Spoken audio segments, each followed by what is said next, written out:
से घरों में महसूर खाने पीने की अशिया खत्म। मजलूम कश्मीरी घरों में महसूर हैं, खाने पीने की अशिया खत्म हो गईं। अद्वियात की किल्लत का सामना है। मुसलसल 1 माह के कर्फ्यू से जिंदगी अजाब बन गई। श्रीनगर समेत तमाम बड़े शहरों में जगह जगह भारतीय फौज दनदनाती फिर रही है। कर्फ्यू, लॉकडाउन, जगह जगह काबिज फौज के बायस पूरी वादी कैदखाना बन चुकी है। श्रीनगर के मेयर जुनैद आजम भी भारतीय इक़दामात पर फट पड़े और कहा सारी सियासी क़यादत नजरबंद है। दिल्ली से श्रीनगर वापस जाने पर उन्हें भी हिरासत में ले लिया जाएगा।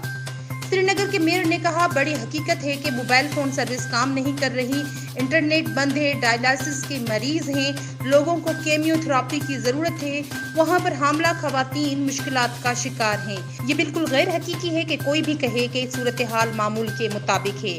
उनका यह भी कहना था कि वादी में यही कुछ जारी रहा तो इंसानी अलमिया जन्म ले सकता है।